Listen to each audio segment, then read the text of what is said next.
closely? All right. Anyone ever hear of this Lawrence? Anyone know who this guy is? Who is he?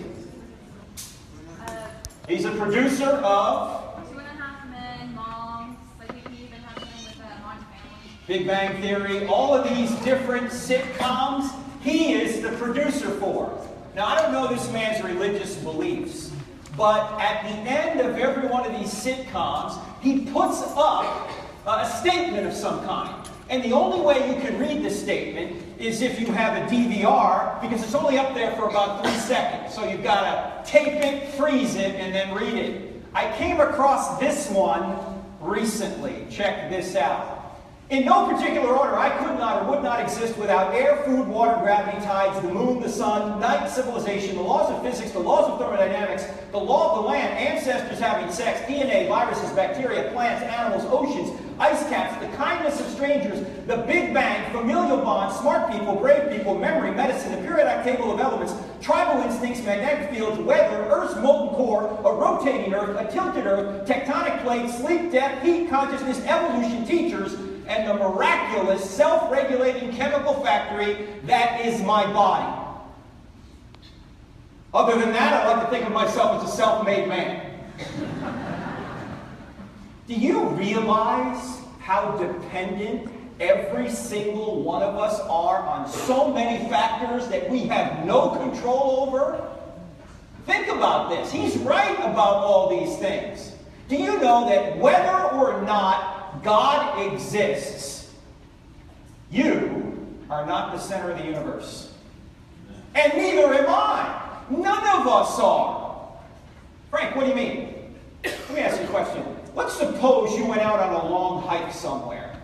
I mean, way out into the forest, and you got lost. Your cell phone died. You're out there. You don't even know where you are. You just know the direction you came from. All you have to get you home is a magnetic compass. So you take the magnetic compass out, hoping, of course, it's going to point to magnetic north, so then you can figure out how to get out of the forest. But instead of pointing to magnetic north, this compass always points to you. How helpful is that compass going to be? It's not going to be helpful at all. You don't need it to point to you. You know where you are. You want it to point to magnetic north so you can figure out how to get out of here, how to get out of where you are, how to get home. You need a true reference point. Well, here's the question. Does life's compass point to you, or does it point to something outside of you? Is there a real true north out there to which you want to orient your life? Or is life just whatever you want it to be? The compass points to you. Well, if you're an atheistic materialist like Francis Crick, who looks a little creepy to me, Crick believed there is no true north. There is no meaning to life. In fact, here's what he wrote, and this is a very clear statement of atheistic materialism. Here's what he wrote. He said, the astonishing hypothesis is that you, your joys, your sorrows, your memories, and your ambitions, your sense of personal identity and free will are in fact no more than the behavior of a vast assembly of nerve cells and their associated molecules. In other words, you may think you have free will, but you really don't. You may think you're making real decisions, but you're really not. You may think you have a soul, you may think you have a mind, you may think you have consciousness, but it's really all an illusion. Why? Because you're nothing but a molecular machine. You're a moist robot. Why? Because if atheistic materialism is true, then every thought you have is the result of the laws of physics, not the result of your mind. It's the result of the laws of physics acting on your brain. So you really don't have free thoughts. There really isn't a you there. You're just a moist robot. So there is no real true north in life. Everything is just a matter of determined opinion. Your opinions are determined. Your thoughts are determined. You're a moist robot. Well, if Crick is right, there is no real meaning to life. There is no true north. But I really think Crick is wrong. In fact, I think you can show that there really is a true meaning to life, and that true meaning is expressed in this ancient collection of manuscripts we put under one binding we now call the Bible. Now, when you say the Bible is true in today's culture, particularly on a college campus, People are going to go, what are you, nuts, Frank? You believe this book is true? First of all, it's got miracles in it. We don't believe in those anymore. Those have been completely disproven. Science runs the day now. Also, this thing was written down by religious people who had an axe to grind. They embellished this stuff. How can you believe such nonsense? Well, I actually believe it's true, and I think you can show beyond a reasonable doubt that it is true by simply looking at 4 questions. And if you look at these 4 questions honestly, I think you'll realize that the answer to these 4 questions is yes. And if the answer to these 4 questions is yes, then Christianity is true. What are the 4 questions? Here are the 4 questions.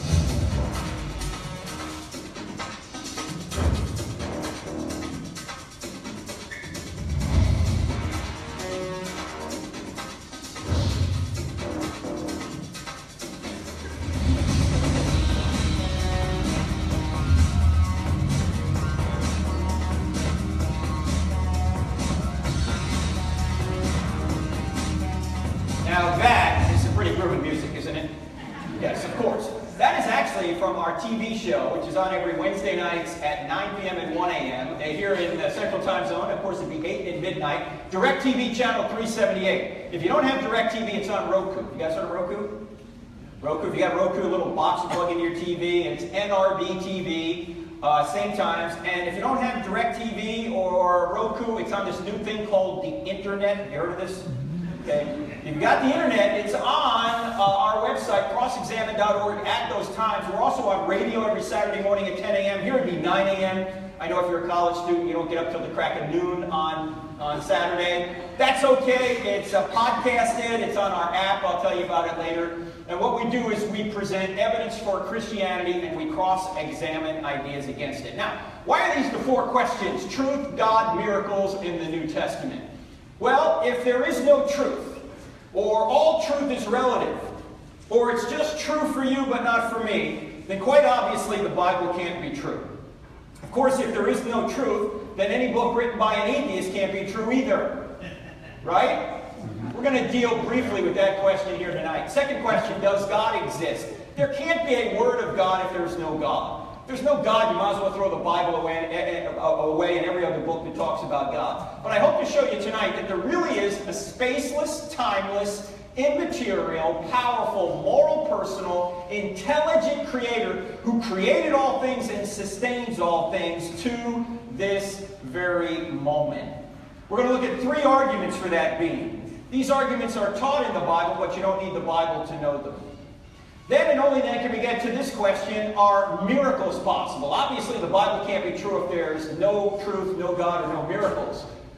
But we're going to see, hopefully, that not only are miracles possible, but the greatest miracle in the Bible has already occurred and we have scientific evidence for it. We'll look at that argument or that issue here tonight. Then we can get to the key question, is the New Testament true? And when I say true, I don't mean that every single word has to be true. What I'm saying is the main issues that the New Testament talks about, like, for example, Jesus coming to earth, performing miracles, and predicting and accomplishing his own resurrection.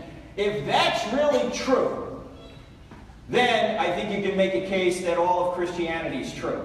Obviously, it can't be true if there's no truth, no God, or no miracles. But if truth exists, God exists, and miracles are possible, then we can see if the events of the New Testament really did occur. Now, some of you are looking at that going, wait, Frank, what about the Old Testament? You believe the Old Testament's true? Well, look, if the New Testament's reliable, you get the Old Testament thrown in. Why? Who's in the New Testament that can authenticate the Old Testament? Jesus. Yeah, whenever in doubt in Sunday school, just say Jesus. You'll get it right. Okay? If Jesus really is God, as the New Testament documents claim he is. Now that's a big if, but if he really is God, whatever God teaches is true. Jesus taught the entire Old Testament is true. So if the New Testament's reliable, you get the Old Testament thrown in. Okay? Now there's a lot more detail in the book than just these 4 questions, but these are the main 4 questions of I don't have enough faith to be an atheist. If you want to go further, you can. The book's available. There's a few of them on the book table back there. There's a 12-part DVD series which goes through this from our TV program. The whole presentation, 12 parts. It's over 7 hours long with Q&A. You can get that as well. There's a new book out there called Stealing from God, which is not about tithing, Christians. Okay?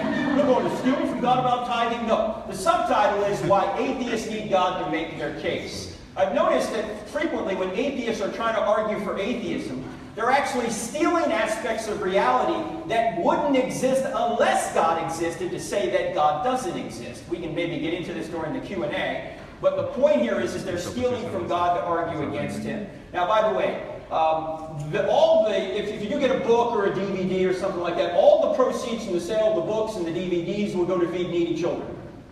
Mine. Okay? Just so you know, I got 3 sons, so I need some help. Actually, they're a little bit older now. I was in the Navy for 8 years, which by the way, stands for Never Again Volunteer Yourself.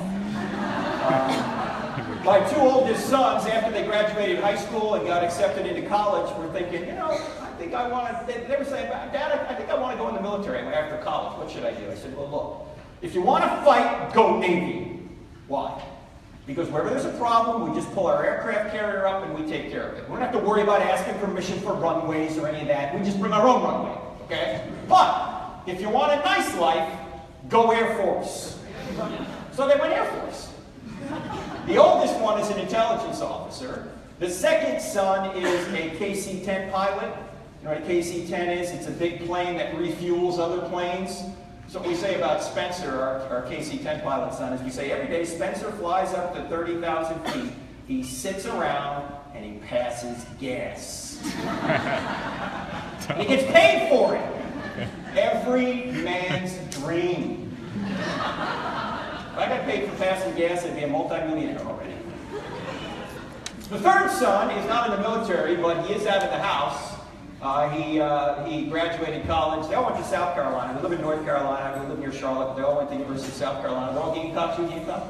Got some Gamecocks in here. So he's out of the house, which means my wife and I, for the past 2 years, have been empty nesters. And it took us a while to get used to that. About 10 minutes. That's how long it took to change the locks. Do we have any empty nesters in here? I see some people from the community here. You notice how clean the house stays when they're gone? Isn't it amazing? I mean, when your kids are at home, forget about it. You got to clean every 2 hours. When they're gone, every 2 months maybe. Anyway, if you want this PowerPoint presentation I'm about to show you, actually a lot more detailed PowerPoint presentation I'm about to show you, because I have to skip a lot of slides because we have limited time here tonight. Go to this website, crossexamine.org/FF, that stands for Fearless Faith. It's another seminar we do. But we're not only going to send you this PowerPoint presentation in a PDF format, we'll send you the first chapter of this book and several other PowerPoint presentations from my friend J. Warner Wallace, the cold case homicide detective. So just go there and send us an email and we'll send you that. We're not going to share your email with anybody else. Just do that and we'll get you this information, all right? Now, we got to start here at point 1, and in order to do these 4 points, we're going to leave a lot out. So during the Q&A, if you go, hey, Frank, that wasn't totally convincing, what about this? We'll deal with that then. Normally, when I do this presentation, I just do point 1 and point 2, or point 3 and point 4. I don't try and do it all. Tonight we're going to do it all, but I'm going to leave a lot out, just so you know. Okay, so we're going to go from point 1 right through point 4. All right, are you guys ready to go? All right, let's start right here at point 1. Does truth exist? Yes. And whenever you start talking about truth, you always have to start with Jack Nicholson. Right? Because Tom Cruise had him on the witness stand and he said to him, Colonel, I want the truth. And Nicholson said, you can't handle the truth. Cats, that was awful. If he said that, the movie would have gone nowhere. He didn't say it. He said, you can't handle the truth. Come on, let's do it right. Let's try it again. Colonel, I want the truth. You can't handle the truth. Much better, much more manly. Well, you know, there's a lot of people out there who can't handle the truth. They're saying, you got your truth, I got my truth, there is no truth, all truth is relative. You've heard these claims, right? Well, if you don't get anything else out of what we talk about here tonight, if you just get this one idea down, it'll be worth your time. This is the most important thinking skill I've ever learned. And I did not learn it until I was 33 years old. I already had a master's degree, and I didn't know what I'm going to show you right now. I didn't know it. I mean, I knew it, but I didn't know I knew it. And you already know this. You just might not know you know it. You with me still? All right. Here's the thinking skill. If someone were to ever come up to you and say something like this, there is no truth, you should ask that person a question. What should the question be? Is that true? Yeah, or you can say, what do you mean by that? Or somebody said it over here. Is that true? Yeah, if somebody says there is no truth, say, hey, is that true? Is it true that there is no truth? Because if it's true that there is no truth, the claim there is no truth can't be true, but it claims to be true. Did I say that right? I know that can give you intellectual constipation if you think about it long. But that's because it's self-defeating. It's a self-defeating statement to say there's no truth. It's like saying I can't speak a word in English. If I were to say I can't speak a word in English, what would you say? Lies. You just did. Or it's like saying my brother is an only child. Or my parents had no kids that lived. Some of you will get that tomorrow. Okay? Or all generalizations are false. Some of you will never get that. Right? These are known as self-defeating statements, and there are a lot of self-defeating statements out there in our culture that people try and get you to believe there's no truth or all truth. In fact, if somebody says all truth is relative, what are you going to say to them? Apply the claim to itself. What you want to do here is you want to turn the claim on itself. If somebody says all truth is relative, what are you going to say? Is that true? Is that a relative truth? No, it's absolute. You're claiming it's absolutely true. All truth is relative. How about if somebody says you can't know anything? You know that? Then how do you know that you can't know? If somebody says you should doubt everything, what should you say? Should I doubt that? You see, why are skeptics skeptical of everything but skepticism? You ever notice skeptics don't doubt skepticism? How about if somebody says it's true for you but not for me? You should say, is that true for everybody? Is true for you but not for me true for everybody? Because if true for you but not for me is true for everybody, and true for you but not for me can't be true because it's true for everybody. Some of you will never get that one, all right? This is a self-defeating statement as well. By the way, I go to a lot of churches. I often ask people, do you believe this book is true? And most people will say yes, and then I'll ask them why. And they'll say, because I have faith. Is that a good answer? Does your faith change whether or not this book is true? Does your faith change whether or not God exists or Jesus rose from the dead? I mean, you have to believe something to make it true? You have to believe in gravity to stay on the ground. No. The people who don't believe in gravity float away. Hey, look, there's another one. Hey, if you believe, you'll come back. No, that's not the way it works. Look, if it's true, it's just true, regardless of what you believe about it or not. You say, well, why is the Bible always talking about faith then? Well, because there's two kinds of faith. There's belief that and there's belief in. Belief that is getting evidence that God exists, that Jesus rose from the dead, that the Bible is true. But belief in is, after you know that it's true, trust in Jesus if he really is the Savior. See, the first is intellectual. Even James, the half-brother of Jesus, who wrote that little book in the New Testament called James, says even the demons believe that God exists, but they tremble. They don't trust in him. Why? They don't want to. There's a difference between belief that and belief in. You know this from relationships, right? I mean, when I first met my wife 31 years ago, I got evidence that she would be a good wife. But all the evidence in the world didn't make her my wife. I had to take a step of trust in her to ask her to be my wife. And in a momentary lapse of judgment, she said yes. See, that's the difference between belief that and belief in. How about this? You hear this quite a bit, too. One other thing about the faith. The definition of faith in the Bible is not belief without evidence. The definition of faith in the Bible means trusting in what you have good evidence to believe. Trusting in your spouse, trusting in your kid, trusting in Jesus if he really rose from the dead. You have good evidence for that. It's not blind, it's good evidence for trusting in. You see, believing that is of the head. Believing in is not just the head, it's the heart. And nobody can force you to believe in anybody. That's up to you. How about this? You hear this a lot too. This is also a self-defeating statement. You ought not judge. Somebody says you ought not judge. What are you going to say? Then why are you judging me for judging? By the way, did Jesus say don't judge? No, he said judge not, lest you be judged. By the same standard you judge others, you'll be judged by that standard. So before you try and take the speck out of your brother's eye, take the log out of your own eye first, then you'll be better able to help your brother. Is Jesus telling us not to judge here? No, he's actually telling us to make a judgment. He's saying, take the speck out of your brother's eye. That involves making a judgment. He's simply saying, get that problem out of your life first so you can better help your brother. So this is not a command not to judge. It is a command on how to judge. In other words, don't judge hypocritically. If you've got that problem, fix it, then go help your brother. It would be complete suicide to say don't make judgments. You've made 100 judgments just getting over here today. Right? Safe choices from dangerous choices. Good choices from evil choices. Everybody makes judgments. Atheists make judgments. Christians make judgments. Everyone in between makes judgments. The only question is, are your judgments true? I will say this, though. Jesus did save a very stern rebuke for people who were judgmental. And who were the judgmental ones in his day? Who were they? The Pharisees. And who were the Pharisees? They were the religious and political leaders of Israel. They were the politicians of Israel, and Jesus went after them. Are you telling me Jesus got involved in politics? Yes! By the way, this is all you're going to hear about. This is the best news about tonight. Nothing about the election. Nothing! But Jesus did get involved in politics. And he wasn't so nice doing it. If you think Jesus was soft and sweet all the time and never said a bad word about anyone, you have not read Matthew chapter 23.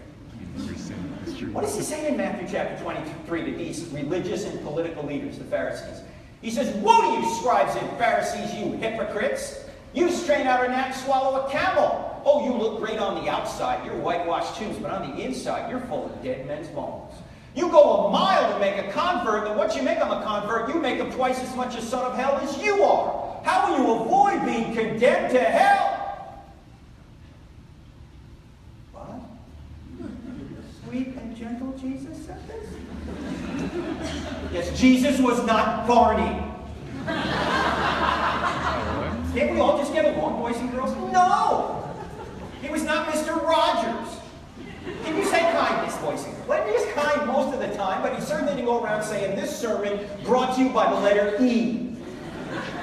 No, Jesus was tough. And sometimes you got to be tough and tell people directly what the issue is. By the way, notice one other thing about judging. You ever notice when you compliment someone? Like you tell your friend, you're just a wonderful friend. I really love you. You just exhibit the best qualities of a human being. You think your friend's going to say, who do you think you are? Are you judging me? You think you're worse than me? No, your friend's never going to say that. Why? I've noticed that people don't have a problem with judging. They just have a problem with judgments they don't like. If you tell somebody something that's true, and you say it in a nice way, and they get annoyed, you just help convict them. As Augustine said, we love the truth when it enlightens us, we hate the truth when it convicts us. You military guys in here, you always get more flack when you're over the target. If you say something to somebody that's true and they're upset, you're over the target. It's not just about truth. Some people don't want the truth. In fact, I hope there are some atheist friends in here tonight. I want to give you a question I may ask you if you come up to the microphone, just so you're ready. Because I sometimes ask questions back. The question goes like this. If Christianity were true, would you become a Christian? I've had several atheists on college campuses say back to me, no!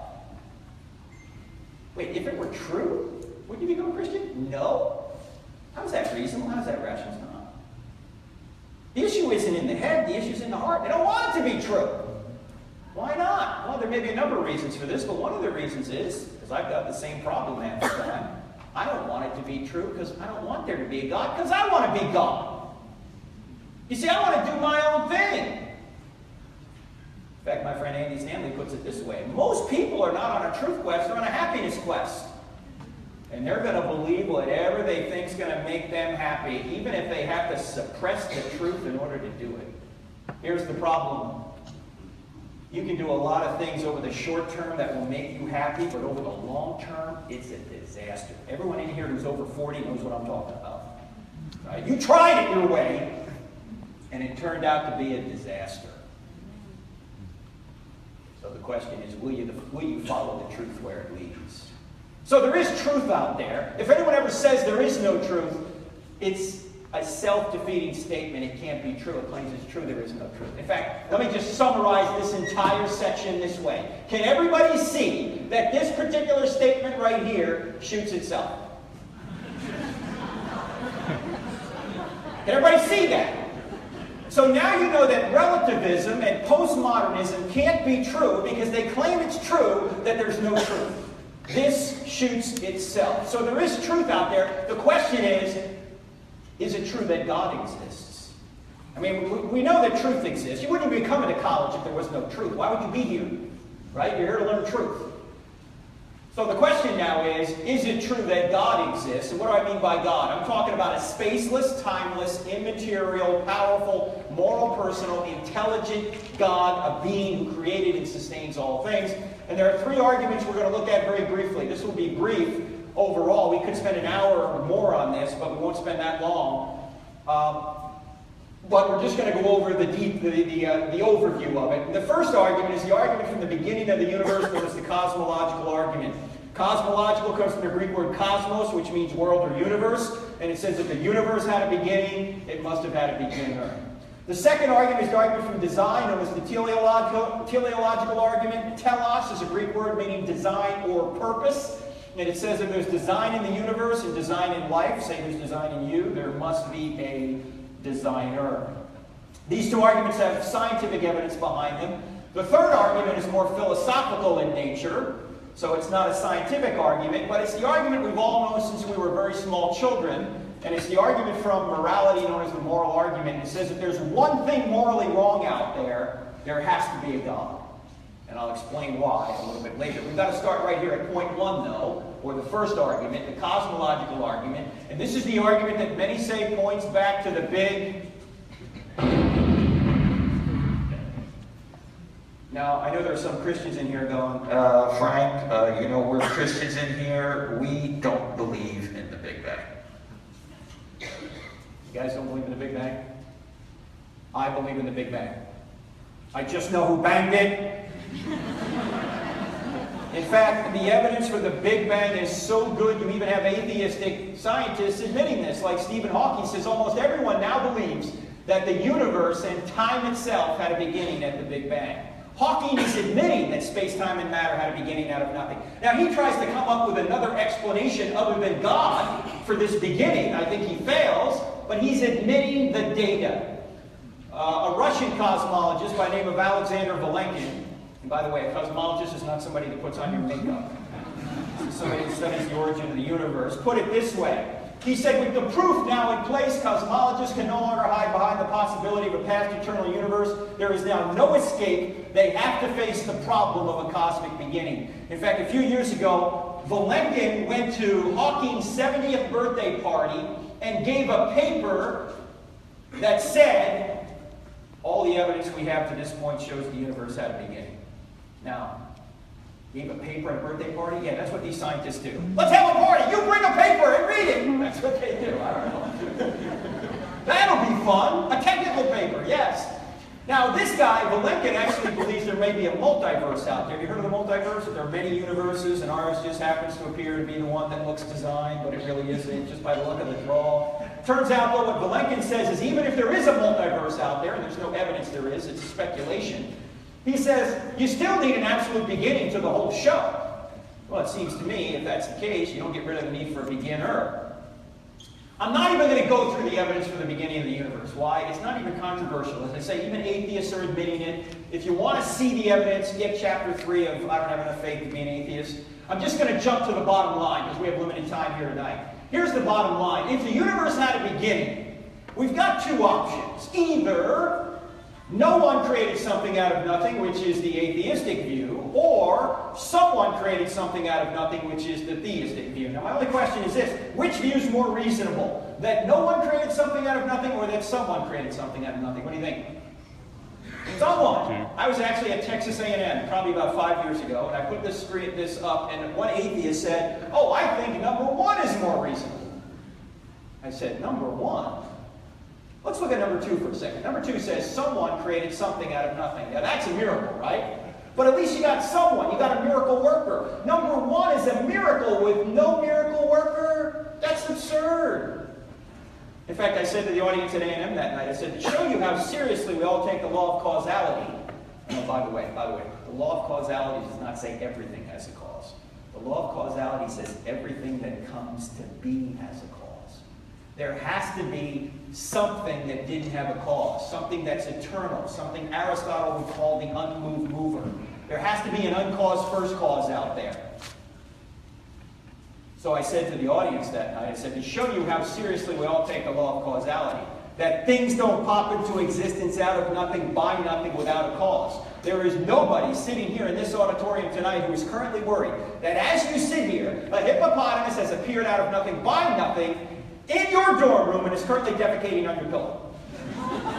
You're not worried about that, right? Things don't happen that way. You're not worried that as you sit here tonight, a raging Bengal tiger is going to appear out of nothing and start devouring people here in the auditorium. You're not worried about that. Why? Because you know that things don't pop into existence out of nothing, by nothing, without a cause. Yet some atheists are trying to suggest that. Well, question.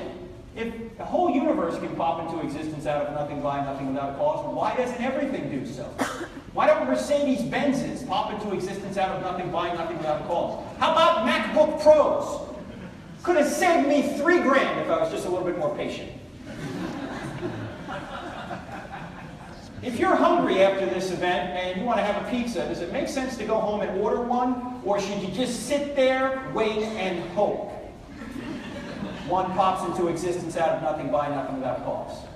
It's not the Christians who have faith. It seems to me it's the atheists who are suggesting that things can pop into existence out of nothing, by nothing, without a cause. In fact, a question I think to ask an atheist is this: if there is no God, why is there something rather than nothing at all? In other words, if there is no God, why does anything exist? Anything. If an atheist says the universe has always existed, the evidence shows it hasn't. That's why you even have atheists admitting it hasn't. Now think about this for a second. If space, matter, and time had a beginning, whatever created space, matter, and time can't be made of space, matter, and time. In other words, the cause must be spaceless, timeless, immaterial, powerful to create the universe out of nothing, personal in order to choose to create, because only persons can make choices. Impersonal forces can't make choices. Also intelligent, because as we'll see here in a minute, the universe appears to be designed. Now, when you think about a spaceless, timeless, immaterial, powerful, personal, intelligent cause, who do you think of? That's what we mean by God. Now, we haven't proven the God of the Bible at this point. We just have a being that appears to be consistent with the God of the Bible. He may turn out to be the God of Islam, or he may turn out to be the God of some other theistic worldview. All we appear to have from the cosmological argument is a being that appears to be consistent with the God of the Bible. We have to go further to figure out if it is the God of the Bible, and for that, let's go to the next argument, the design argument, the teleological argument. Not only did the universe explode into being out of nothing, it did so with extreme precision and is fine-tuned right now. This is called the fine-tuning of the universe. This is a relatively new discovery in science, maybe 50 or 60 years old. Scientists are discovering that so many aspects about our universe are precisely where they are. If they were any different in a slight amount, we wouldn't be here. In fact, go back to Chuck Lorre's statement. You know what he put in here? This was kind of a fun statement. But actually what he has in here is he's really citing true things. Like the strength of gravity is just what it is. The size of the moon is just what it is. The laws of physics are just what they are. If they were slightly different, we wouldn't be here. Thermodynamics. All of these things, the periodic table, the way they're arranged, elements are arranged. All these things are just the way they need to be for life to exist. If any one of these things were slightly different, there would be no universe and there would be no life. In fact, Hawking even admits it from the beginning of the universe. Here's what he says. He says if the expansion rate of the universe was different by 1 part in 1,000 million, a second after the Big Bang, the universe would have collapsed back on itself or never developed galaxies. If you change the expansion rate, that infinitesimal amount, we're not here. It seems to me the same being that created the universe is the same being that that inserted the expansion rate to be precisely what it is today. Now, sometimes atheists will say, well, look, macroevolution is true, so you don't need God. Look, even if macroevolution were true, you need a designer well before you get to biology. You need a designer at the very beginning of the universe. This is long before there's ever any life on Earth. This is the expansion rate of the universe. These are called, in physics, they're called the initial conditions of the universe. You can't make any evolutionary argument for this. These values were put in at the beginning. Same thing is true of the gravitational force. If it were altered by more than 1 part in 10 to the 40, we wouldn't be here. What's 1 part in 10 to the 40? That's 1 in 10 with 40 zeros following it. Or 1 in 1 with 40 zeros following it. You go, Frank, I can't even get my head around that number. I know, neither can I. Let me give you a illustration. Take a tape measure and stretch it across the entire known universe. That's a long way. Set the gravitational force at a particular inch mark on that tape measure. I realize gravity is not measured in inches, but this is just to give you a scale idea in your mind. If you were to move the strength of gravity 1 inch in either direction, across a scale as wide as the entire known universe, we wouldn't be here. There's only 3 possible explanations for that value being right where it is. Physical necessity, it had to be there. No, it didn't have to be there. It could have been here, it could have been here. It could have been 1 trillion miles that way or 1 trillion miles that way. Chance, it just so happened to fall there. Now, when scientists use the word chance, what do they mean? Is there a cause out there, a force known as chance? Who caused this? Chance, he was just here. No. Chance is not a cause. Chance is a word we use to describe mathematical possibilities. When scientists cite the word chance, you know what they really mean? We don't know. The third possibility after physical necessity and chance is design. Somebody designed it to be right where it is. That seems to me to be the best explanation. The same being that created the universe, fine-tuned the initial conditions, put the gravitational force right where it is. In fact, our solar system appears to be designed with us in mind. Where are we in the solar system? Right there. Right there, third rock from the sun. Who said you don't learn from sitcoms? Come on. All right, if we were just a little bit closer to or a little bit further away, we couldn't survive. A little bit closer to, we'd burn up. A little bit further away, we'd freeze. We're what scientists call the Goldilocks zone. It's not too hot. It's not too cold. It is false. It's too hot here in the summer. Way too hot. The axial tilt, 23.5 degrees. Change that slightly, we don't exist. Earth rotation, 24 hours. Change that slightly, we don't exist. The size and distance of the moon from us. Change that slightly, we don't exist. Oxygen in this room right now is 21%. If it were 15%, we'd all suffocate. If it were 25%, spontaneous fires would break out. If Jupiter was not in its current orbit, we wouldn't be here. Why? What does Jupiter do for us? Jupiter acts as a cosmic vacuum cleaner. Its gravitational force is so strong that it attracts most of the meteors and space junk to it rather than us. In fact, if you take a close-up look at Jupiter, you know what these purple marks are right here? Those purple marks are comet fragment strikes that are bigger than the Earth. Thank God for Jupiter. Because if Jupiter wasn't there, we wouldn't be here. In fact, I saw in the Drudge Report about 3 years ago. And by the way, whenever I want to be convinced that the universe is ending this week, I go to the Drudge Report. And right there in the Drudge Report it said, scientists believe major meteor to hit Earth in 2040. I am rooting for Jupiter. Jupiter can save us. In fact, you want to see the size of Jupiter? Check this out. There's Jupiter, Saturn, Uranus, Neptune, Earth. Look at poor Pluto down here. You know, Pluto recently has been demoted as a planet. I don't know about you, but I think it's size discrimination. Take a look at this.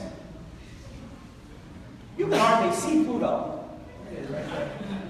Take a look at this.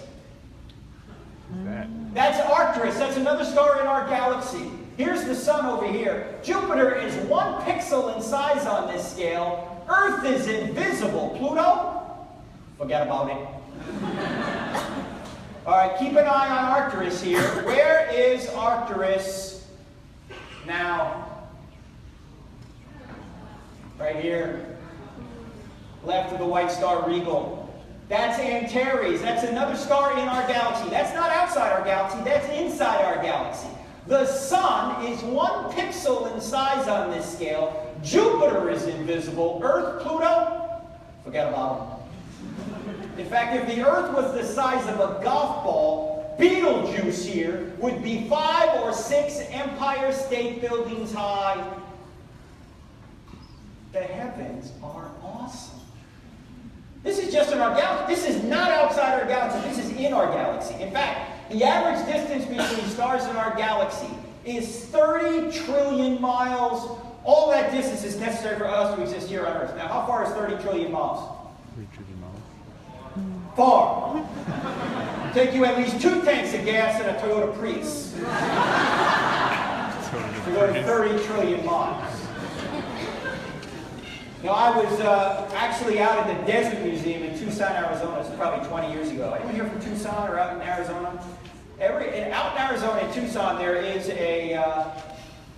there's a desert museum you can go to at night. So it's a building, but you can go outside too. And they take you outside and they show you the heavens. And if it's a clear night, there are thousands of stars in the sky. So we're out there one night, and this guy goes, "It's so clear tonight that if we look up at 9:03, we will see the space shuttle in orbit." I said, "Oh, come on. We're not going to see the space shuttle in orbit. It's only 120 feet long. It's 350 miles up. We're not going to see it." Oh, me of little faith. At 9:03, that guy goes, "Look!" And we look up in the sky about 70 degrees above the horizon. There's an object streaking out of the desert sky from the west, relative to us, about like this. I mean, it's really cool. When it got right about here, it disappeared. I don't know whether Scotty beat it up or what. Actually, what happened was, despite the fact that the space shuttle, despite the fact that we were in total darkness, the space shuttle was so high up that the sun was still reflecting off of it, and when it got out of the range of the sun, we couldn't see it anymore. Now, when the space shuttle was in orbit, the space shuttle was traveling at about 18,000 miles an hour. That's 5 miles per second. Got trouble getting to school in the morning? Take the space shuttle. 5 miles a second. Think about how fast that is. Well, I did a little calculation to try and figure out how long would it take us if we could get in the space shuttle and go from our star, the sun, to another star in our galaxy an average distance away. In other words, how long would it take us to go 30 trillion miles at 5 miles a second? How long do you think it would take us? A long time. It would take us 201,450 years. That means if you got in the space shuttle at the time of Christ and started traveling from our star, the sun, to another star in our galaxy an average distance away, you'd be less than 1/100th of the way there right now. And we're going to explore space. No, we're not. We're not going anywhere in space. Who'd like to go the next nearest star? We'll go. Get in, kids! Are we almost there yet, Dad? On another 200,000 years, play some more Xbox. Forget it, it's not happening. It took us 9 years to get to Pluto. We could barely get out of our solar system. Now, how many stars are out there? You know how many stars are out there? The number of stars that are out there are about equivalent to the number of grains of sand on all the beaches on all the Earth. See this picture here on the left? That's from the ground. You see that little square right there? That's this square from the Hubble Space Telescope. Those are stars, heavenly bodies. This is why Psalm 103 verse 11 says, "God's love to those that fear him exceeds the height of the heavens above the earth." How high are the heavens above the earth? Number of stars equivalent to grains of sand on all the beaches on all the earth. 200,000 years at 5 miles a second between those stars. From our perspective, infinite. That's the point. You see, the closest thing in our experience to infinity are the heavens. They're limited, but they're the closest thing in our experience. That's why the Bible says the heavens declare the glory of God. In fact, you want to know what God is like? Meditate on the attributes of God. Spaceless, timeless, immaterial, powerful, moral, personal, intelligent, all-knowing, all-powerful. Then, remove all limits from your mind. That's God. Most Christians have the wrong idea of who God is. We think he's a big angel. No, he's not a big angel. He is the creator and sustainer of everything that exists. Now, we could spend a lot more time on this, but we don't have time. We could talk about life. We don't have time to talk about life. We've got to move on to the moral argument. So we see from the teleological argument, this being is also intelligent, in addition to being spaceless, timeless, and immaterial, and powerful, and personal. The question is, where does the moral compass point? Is there a moral compass? Or is everything just a matter of opinion? This past February, I was invited to go speak at a church in South Dakota. Why I went to South Dakota in February is another story. But I went. It's like coming to Texas in July. You walk off the plane and you burst into flames. Right. Well, this was South Dakota in February. Anyway, it was about a 3-day event. I spoke on Sunday morning, and then we did Sunday night, Monday night, Tuesday night. We went through all the items of faith to be an atheist material in a lot of detail. The second night, during the Q&A, a couple of young men in their 20s came up to the microphone and expressed a lot of skepticism about what I'd said about God. There was no God. They asked questions I tried to answer, but they were pretty adamant there was no God. I didn't think anything of it, because when you call something not having enough faith to be an atheist, obviously atheists are going to show up, and I wanted to show up, and I wanted to ask questions, I want to interact, and it happens in churches too. I didn't think anything of it. The next night, the final night, about a 50-year-old man got up to the microphone. He had his question actually on 2 pieces of paper, and he began to read, and after 3 seconds, he just broke out crying. He couldn't even ask his question. So I walked off the platform down to him, and he handed me his 2-page question, and he just said, read it, read it. So I took it, and I walked back up to the platform, and I'm trying to digest this 2-page question. And I get back up to the platform, and I realize this man is upset for 2 reasons. Reason number 1, his family just discovered recently that a friend of their family, about a man in his 40s, had been sexually abusing their daughter, this man's daughter, from the time she was age 4 to the time she was aged 14. For 10 years, he was sexually abusing her right in their own home. Second reason this man was upset because the 2 young men who were there the night before were his sons, who were once Christians and are now atheists. He said if there is a good God, he wouldn't have allowed this to happen to our sister. There is no God. In fact, one of them left seminary over it. So I said to the man, his name is Steve, I said, Steve, it's okay to be mad at God. Read the Bible letters, read Habakkuk, read the Psalms. They're mad at God. It's okay to be mad at God. He can take it. It's okay to say, why? Why is this happening? This shouldn't be happening. I said to him, but hopefully, Steve, at some point, your sons will realize this is not a good argument against God. And I said, do you mind if we meet after this seminar is over and we talk about this privately instead of in front of 300 people? He said, yeah, sure. So the seminar got over at 10 p.m.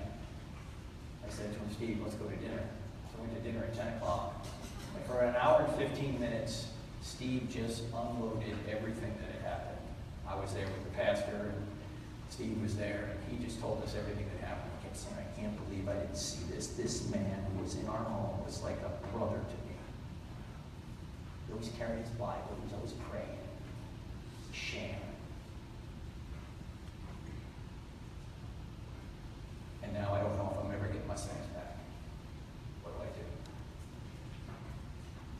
I said, Steve, you'll know when the right time is. I don't know when the right time is, but you'll know when the right time is. I want you to say this to your sons. If there is no God, what that man did to your sister isn't really wrong. It's just a matter of opinion. Because if there is no standard beyond humanity, if there is no essence out there known as goodness, then nothing can be truly evil. It's just your opinion against that pedophile's opinion. So to say that there is no God because this evil has occurred actually doesn't disprove God. It actually shows God must exist. Because there'd be no such thing as evil unless there was good, and there'd be no such thing as good unless God existed, because by definition, his very nature is what we mean by the standard of good. In fact, C.S. Lewis had this problem many years ago. He thought there was no God because there was too much injustice in the world. Then one day he had an epiphany, which he ultimately wrote Mere Christianity. Here's what he wrote. He said, as an atheist, my argument against God was that the universe seemed so cruel and unjust. But how had I got this idea of just and unjust? A man does not call a line crooked unless he has some idea of a straight line. What was I comparing this universe with when I called it unjust? You see, you wouldn't know that something was unjust unless something was just. Something can't be not right unless something is. Something can't be immoral unless something is. In fact, if you ask somebody, define what you mean by evil, people are going to give you examples like murder and rape. You go, no, I don't want an example, I want a definition. They're going to have a difficult time defining evil without reference to good. And as soon as you reference good, you're referencing something outside yourself. You're referencing God's very nature. In fact, you could put it this way. The shadows prove the sunshine. In order to have shadows, you have to have sunshine. In other words, in order to have good, or in order to have evil, you have to have good. Oh, you can have sunshine without shadows. You can have good without evil, but you can't have shadows without sunshine. You can't have evil without good. So I know this sounds counterintuitive, but if evil exists, God exists. Not because God is doing evil, but because he's the standard of good by which evil is even possible. I also said to Steve, I said, Steve, I want you to say this to your sons when it's the right time. If there is no God, what that pedophile did to your sister will never be punished. Why? Because the man is still on the street right now. Why is he still on the street? Because every time the trial comes up, Jessica, who was the young girl who was abused, psychologically checks out. She can't testify against him.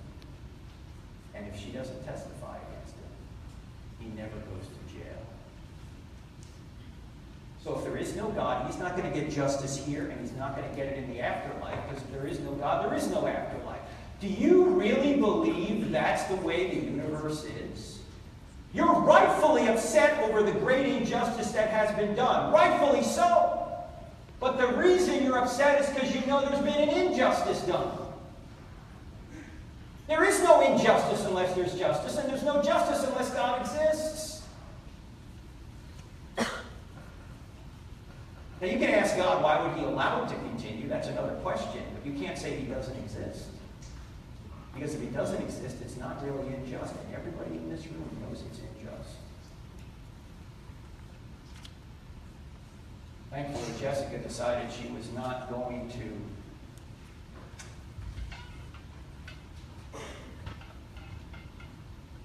allow this to go without some good coming from it. She knows that God's nature is true north in morality, and that's why she decided to write a book. Here it is, Not Your Princess, by Jessica Mitchell. The reason I'm telling you this is because her father, Steve, said, I want as many people to know about this as possible. Because if there's anything evil in the world, this is it, and it needs to stop. Which means parents. If any young person ever comes to you and says, Uncle Joe did this to me, do not dismiss it. Oh, Uncle Joe wouldn't do that. Oh, maybe Uncle Joe would do that. Problem is, so many victims of sexual abuse have their claims deflected by adults. That didn't happen. Uncle Joe wouldn't do that.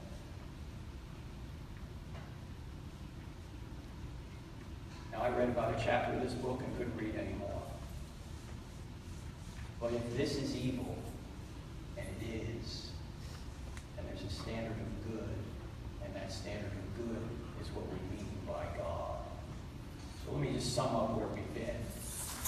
From those three arguments, we know we have a spaceless, timeless, immaterial, powerful, personal, intelligent, moral being. Because this being is what we mean by the standard of morality. This being is the standard of good. We're not talking about you have to be a Christian or you have to believe in God to know good or to do good. That's not the argument. The argument is there would be no such thing as good itself unless God existed. So, let's now talk about miracles. Are they possible? And a lot of people believe miracles are not possible. Like, for example, how can you believe in Noah? That seems crazy. Are you kidding me? Noah, please. It's a fable. It's a fairy tale, please. Or how can you believe in a resurrection? Jesus' resurrection. I don't know about you, but everyone I know who's dead is still dead. Right? How can you believe in a resurrection? Or, for some reason, the big problem miracle in the Bible is Jonah. Is that a whale of a tail or a tail of a whale? I mean, what's the deal with Jonah? I mean, how can you believe in this nonsense, right? Now, question. What is the greatest miracle in the Bible? Is it Noah? Is it Jonah? Is it the resurrection? What is it? Creation. Yes, the greatest miracle in the Bible is not the resurrection. The greatest miracle in the Bible is the first verse. In the beginning, God created the heavens and the earth. If that verse is true, every other verse is possible, right? I mean, if it's true that God created the heavens and the earth out of nothing, can He do whatever He wants? It's not logically impossible inside the heavens and the earth? Of course! Well, here's the interesting point. We now have good scientific and even philosophical evidence the first verse of the Bible is true. So if the first verse of the Bible is true, then at least these other verses are possible. It's possible they're true. You can't philosophically rule them out, because if God created the whole universe out of nothing, He can raise Jesus from the dead if He wants to. That's easy! And by the way, after the creation of the universe, that's the one miracle that is the center of Christianity. If that miracle is true, Christianity necessarily follows. What C.S. Lewis would call mere Christianity. So that's the thing you want to look into. If you don't want to believe in Noah and Jonah and all those things, fine, be my guest, you don't need to. But if Jesus rose from the dead, then Christianity is true. And if Jesus, who rose from the dead, is God, whatever He teaches is true. And if He taught you that Noah and Jonah are real, I'm going with Jesus. I mean, anybody that rises from the dead, I believe. Okay? So He predicted and accomplished His own resurrection. So if that miracle is true, the others are true as well. Now, I said something you might not agree with. I said, well, I may have said a lot of things you don't agree with. But I said, God can do whatever He wants. It's not logically impossible. You're probably thinking, I thought God can do anything. No, there's even some things God can't do. Like what? He can't do logically impossible things. Like He can't create a square circle. Doesn't exist. Can't create a one-ended stick. Doesn't exist. Can't create a married bachelor. Doesn't exist. Can't create an honest politician. There's some things that are just too hard for God. In fact, you can do some things that God can't do. What can you do that He can't do? Sin, change, lie. What's He going to change from? He's already a perfect being. Any change would necessitate a move from perfection to imperfection. So, if He could change, He wouldn't be God. He wouldn't be the standard of truth and righteousness. Let me mention one other thing about miracles before we move on, because we've got to get to the main point here. A lot of people don't believe in miracles because they've never seen one. Well, if you get into the book, you'll realize that miracles in the Bible are around certain areas. They're around Moses, Elijah, and Jesus, and the apostles. Why? Because miracles are to confirm new revelation from a new prophet, and that's why miracles are done. But let's leave that aside for a second. They say, well, why don't we see miracles today? And why don't we see them all the time? If I saw them all the time, I'd believe in them. Well, first of all, about miracles occurring today, if you really want to delve into this issue, I highly recommend you get Craig Keener's 2-volume hernia-inducing work that goes into all this in great detail. It's called Miracles by Keener, K-E-E-N-E-R. Okay, but leave that aside for a second. The very reason that you haven't seen many miracles, if you haven't seen them, is because miracles, by definition, have to be rare if they're going to get our attention. If miracles were occurring all the time, say resurrection, suppose people were resurrecting from the dead routinely, what would the resurrection of Christ mean? What would it mean to us?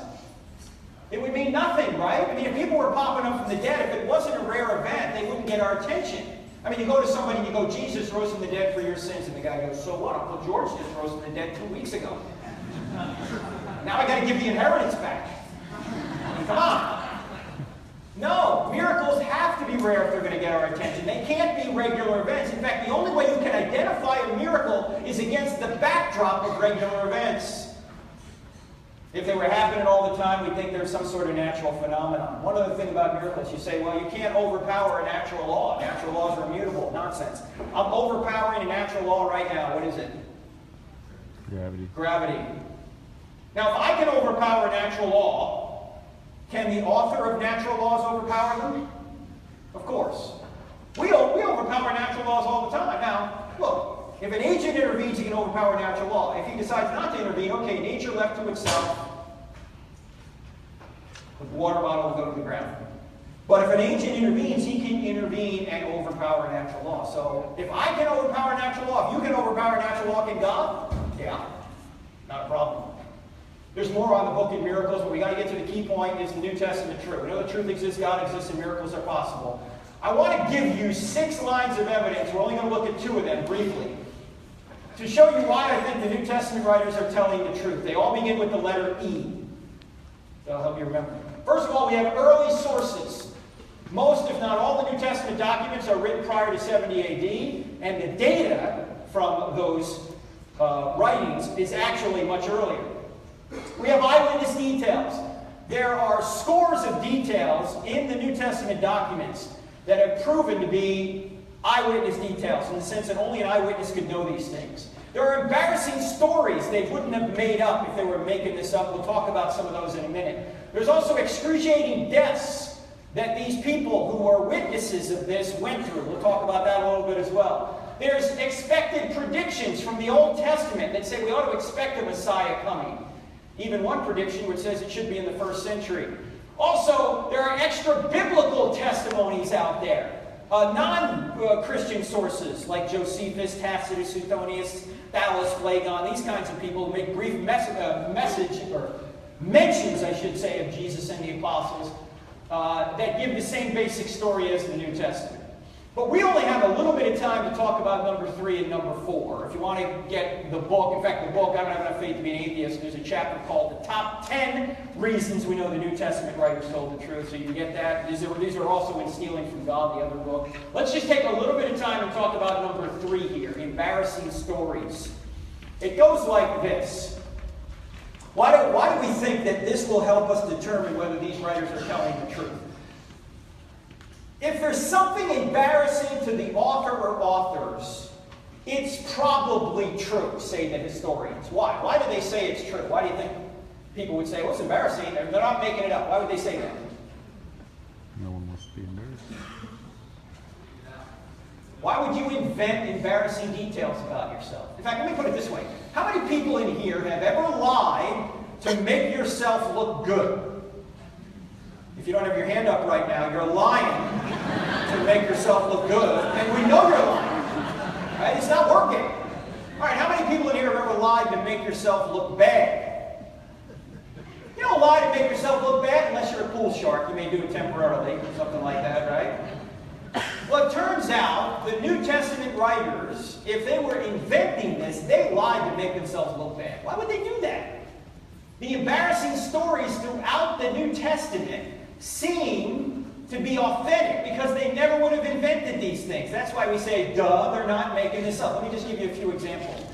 How many times did the New Testament writers depict themselves as dim-witted? They don't even understand what Jesus is saying half the time. We didn't know what he was talking about. We didn't know what he meant. In fact, they don't really get his mission until he's already ascended to heaven. And then they go, wow, I could have had a V8. And then their leader, Peter, man, he's a total screw-up, isn't he? I mean, at one point, Jesus turns to Peter, their leader, and says, "Get behind me, Satan." You think they invented that? You think Mark at one point said to Peter and said, "Hey, Pete, I'm going to make this a real interesting story. I'm going to have the Lord call you Satan." What do you think Peter would have said? Have him call you Satan. What's he calling me Satan for? I'm the leader here. And then Peter says, "Lord, I'll never deny you."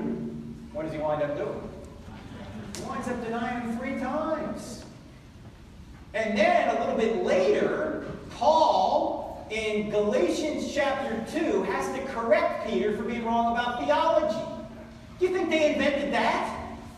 I mean, think about it. This is their leader. He's called Satan by Lord. He says, I'll never deny you, and then he denies him 3 times. And then later, Paul, another apostle, has to dope slap him for being wrong about theology.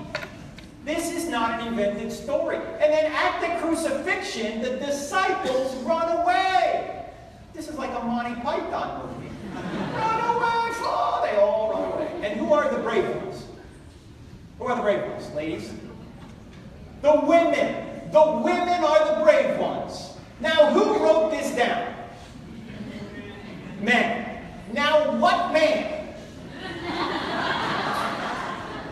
is going to invent that he was hiding for fear of the Jews while the women went down and discovered the empty tomb? Would any man in here invent that? No, no man in here would invent it. I mean, if I was there and inventing it, I'd write something down like this. Let's see. We marched right down there and overpowered that elite Roman guard. Yeah, that sounds good. John said, get out. Peter roundhouse kicked him. Philip said, we'll be back. And then we marched right down there on Sunday morning, and we saw Jesus emerging from the tomb, and he congratulated us on our great faith. Then we went and comforted the trembling women. We never say it was Mr. Scaredy Pants. Why the women went down and discovered the empty tomb. And oh, by the way, why would you never invent that women were the first witnesses in that culture? Why would you never do that? Why? The word didn't mean anything. It's because a woman's testimony in that culture was not considered on par with that of a man. So if you're making up the New Testament story, you only have the men be the first witnesses. Yet all 4 Gospels say the women were the first witnesses, which is telling us what? They really were. They never would have invented that. In fact, a lady came up to me once and she said, I know why Jesus appeared to the women first. I said, why? And she said, because he wanted to get the story out.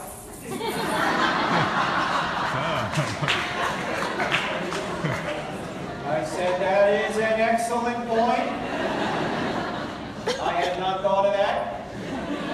Because ladies, when your man comes home from work, does he say much? There could have been a nuclear explosion down at the plant. He's not going to tell you. You'll see it on the news before he tells you. You'll have the news on one day and you'll be going, what the?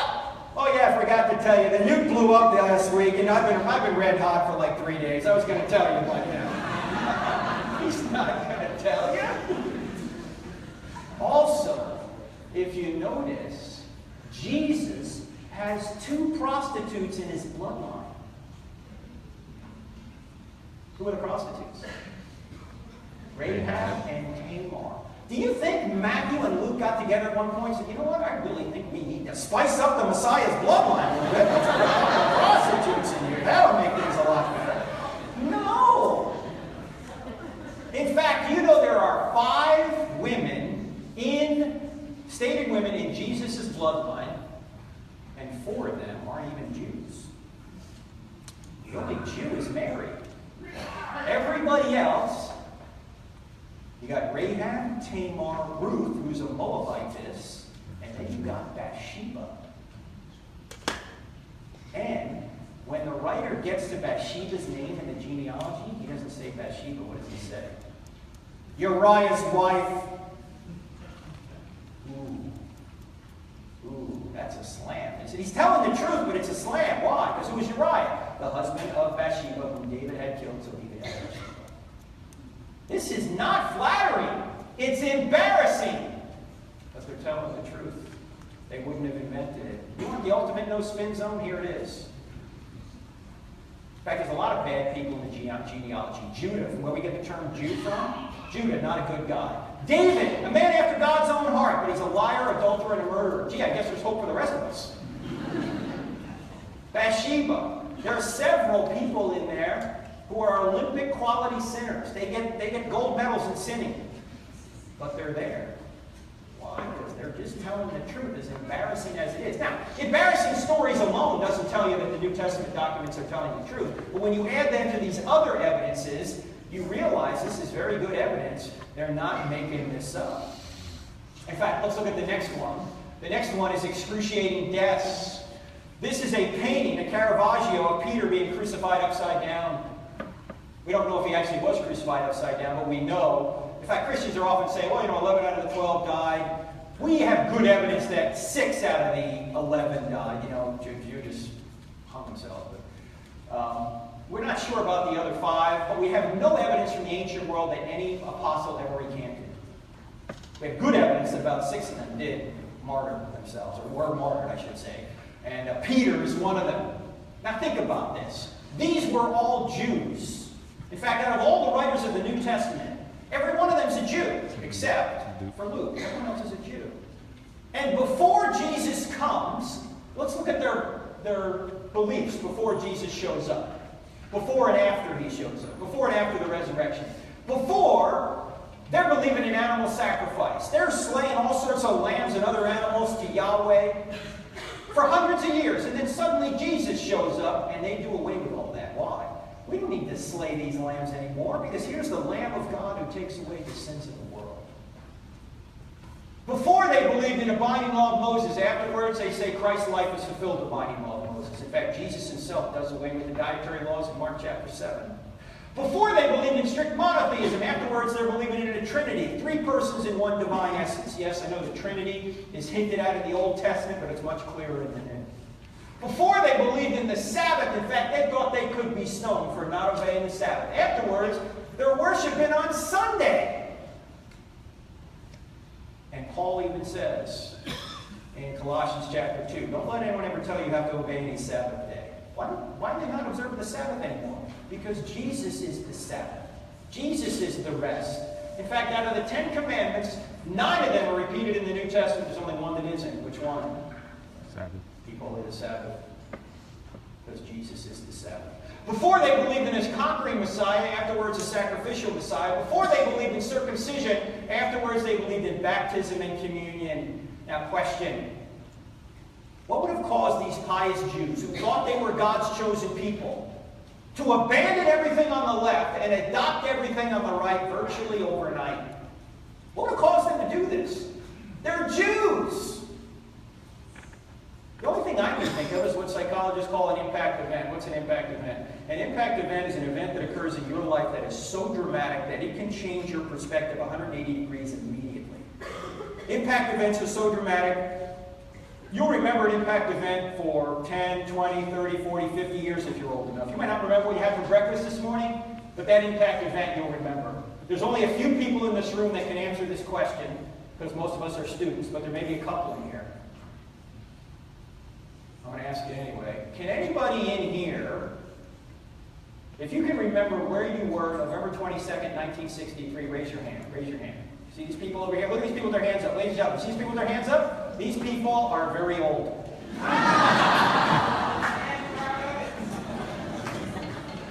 November 22nd, 1963 is my earliest memory. I was 2 years old in 2 days.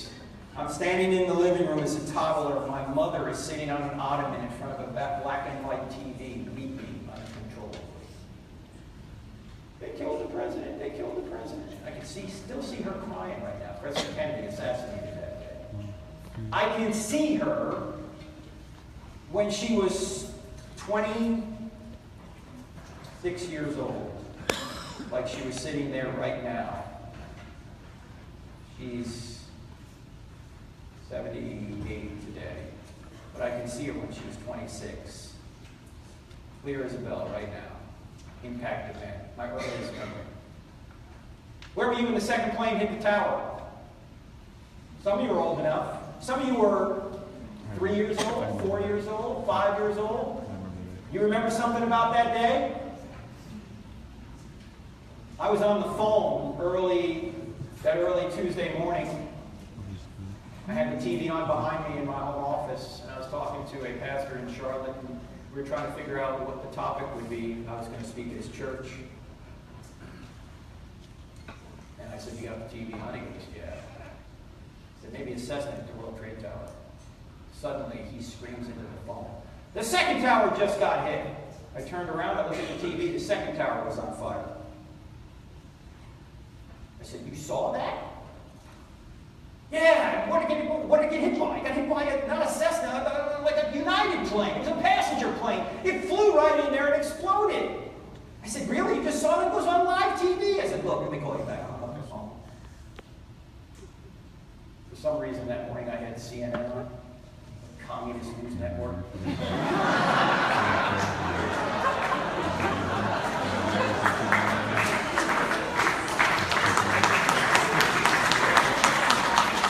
I'm not making this up, but the commentator on CNN said this.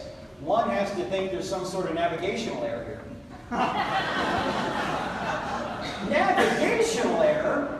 This is the clearest day in the history of the Big Apple. What do you think, Stevie Wonder's flying these planes?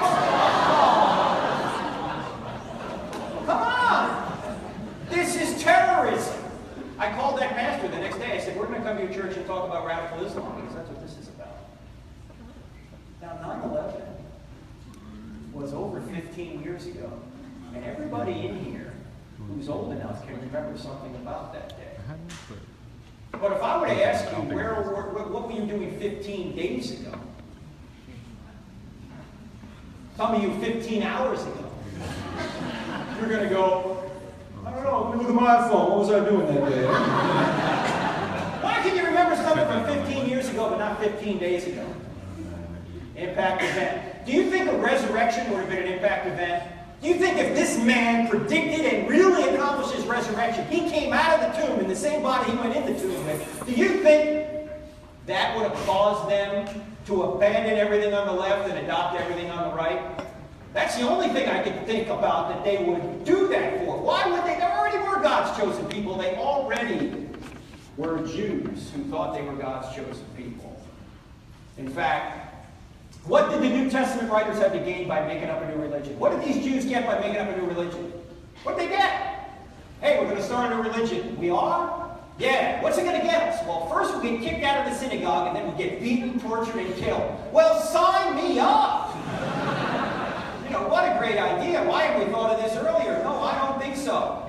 In fact, they had every motive to say the resurrection did not happen, not every motive to say it did. You know, I hear people a lot saying, you know, if you could get me some non-Christian sources, then maybe I'd believe it. Well, there are non-Christian sources, but you know what the silly thing about that objection is? These people who wrote this down had everything to lose by saying it was true, from a temporal perspective. Why would they say it was true if it wasn't? They already were God's chosen people. They didn't need to make up a new religion. Why would they die for a known lie? You say, Frank, there are people now who die for their religion. Yes, I know, but they don't have evidence. They just have faith. The New Testament writers were there. They saw Jesus. They touched Jesus. They ate with Jesus. They verified with their own senses Jesus had risen from the dead. You see, many people will die for a lie they think is the truth. Nobody will die for a lie they know is a lie. And the New Testament writers were in a position to know whether it was a lie or not, and they went to their deaths anyway. Now, there are many other pieces of evidence we don't have time to go into. We've got to get to your questions. But let me just put it this way. The New Testament writers did not create the resurrection. The resurrection created the New Testament writers. There would be no New Testament if it wasn't for the resurrection. There would be no New Testament. Why would Jews make up a New Testament if Jesus hadn't risen from the dead? There's no reason to make it up. And so again, if you don't want to believe in the Old Testament, don't believe in the Old Testament. You think there are things in the Old Testament you don't like or you think are false? Don't believe in them. But look at the evidence for the resurrection. And once you realize that the resurrection really occurred, then you can look at what Jesus taught about the Old Testament and make your assessment there. Because if Jesus is God, whatever he teaches is true. All right? What's the big picture? Does truth exist? The answer is yes. Self-defeating to say it doesn't. Does God exist? Yes. There's good evidence from those three arguments, and there are other arguments as well. And from those three arguments, we get a spaceless, timeless, immaterial, powerful, moral, personal, intelligent creator who created all things and sustains all things. Are miracles possible? Yeah, the greatest miracle has already occurred. Are the New Testament writers telling the truth? They appear to be, and if they're telling the truth, you get the Old Testament thrown in as well. So the being that created the universe appears to be the being that the Bible talks about. All right, so let's finish where we began. You remember Francis Crick? We started here with his astonishing hypothesis. You remember how he said that your joys, your sorrows, your memories, your ambitions, your sense of personal identity and free will are in fact no more than the behavior of a vast assembly of nerve cells and their associating molecules. This is atheistic materialism. Can anyone see the problem with this claim philosophically, logically? Turn the claim on itself. This is just like there is no truth. It's just a little bit more sophisticated. In fact, imagine if Crick had said this. Imagine if he had said, the astonishing hypothesis is that my scientific conclusions that I write in this book are in fact no more than the behavior of vast number of nerve cells and their associated molecules. You'd go, why would we believe anything he writes? Indeed. See, someone came up to me before the seminar and said, Frank, you always ask the question, if Christianity were true, would you become a Christian? And the person asked me, well, if atheism were true, would you become an atheist? And I said, yes. The problem is, if atheism is true, there's no way to know atheism is true. In fact, there's no way to know anything's true, because we're just moist robots. In fact, you could look at it this way. This is self-defeating. Suppose Crick comes along and says, my thoughts are determined completely by the laws of physics. What question would you ask him? I would say this. So so is that thought completely determined by the laws of physics? So why should we believe that or anything else you say? Here's the problem with atheistic materialism. Atheistic materialists exempt themselves from their own theories. They say everyone's a molecular machine, except me. I'm not a molecular machine. Daniel Dennett, who is an atheist, says consciousness is an illusion. One wonders if he was conscious when he wrote that. Notice, he doesn't think his consciousness is an illusion. He thinks your consciousness is an illusion. He needs his consciousness not to be an illusion so he can write books that say consciousness is an illusion. So, if you want to go further, you can. There's a lot more. The books and the DVDs are back there. There is that particular... You've got to put that in your browser, crossexamine.org/FF. Send us an email and we'll get you this PowerPoint presentation in PDF form. We're on YouTube, Twitter, and Facebook. Our two Facebook pages are crossexamine.org and Dr. Frank Turek, Dr. Frank Turek. By the way, this entire presentation, the reason Clint is here, by the way, is because we're streaming this. This is Clint. And if you want to see this again, you could probably see it tonight if you go to crossexamine.org, the Facebook page. You can probably see the whole thing again. Not that you want to torture yourself, but that's where we're be. We're on YouTube and Twitter and Facebook. In fact, we're so into YouTube, Twitter, and Facebook, we've actually combined these three into one social media platform. We call it UTwitface. So you may want to sign up for that, all right? We're on radio every Saturday. Don't forget TV Wednesday night. And if you don't do anything else, download the free app. What's the app? The Cross-Examined app.